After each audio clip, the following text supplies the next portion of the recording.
কনসিভের আগে একটি বাচ্চা হওয়ার পরেও অনেক মা ওজন কমাতে ক্রাশ ডায়েট করে। হুম। এটা আসলে কতটা ঠিক? ক্রাশ ডায়েটটা আপু মানে ক্রাশ ডায়েট অথবা হুট করে খাবার কমিয়ে দেওয়ার যে বিষয়টা, এটা কিন্তু ফার্টিলিটির জন্য মারাত্মক ক্ষতিকর। আর শরীর যখন আমাদের হঠাৎ করে কম ক্যালোরি পায়, সে কিন্তু তখন নিজেকে starvation মোড এ নিয়ে যায়। আর তখন সে হচ্ছে ওভুলেশন টা বন্ধ করে দেয়।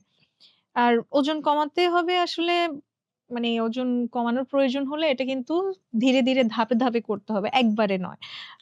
প্লেটের অর্ধেক থাকবে শাকসবজি। তারপর হচ্ছে ১/৪ প্রোটিন থাকবে। প্রোটিন বলতে আমরা মাছ, মাংস, ডিম এই জাতীয় খাবার থাকবে ১/৪ আর বাকিটা হচ্ছে কার্বোহাইড্রেট যেমন ভাত বা রুটি এটা দিয়েই মানে আমাদের প্লেটটা সাজাতে হবে। পুষ্টি কমিয়ে ওজন কমানো যাবে না কোনোভাবেই। আমাদের হচ্ছে ওজন কমাতে হলে আমাদের খাবারের চেঞ্জেস আনতে হবে। আমাদের হচ্ছে খাবারের পোরশনটা বা কোনটা খেলে আমরা ঠিক পরিমাণে পুষ্টি পাচ্ছি। ওইভাবে পুষ্টিটা ঠিক রেখে ওজনটা কমাতে হবে।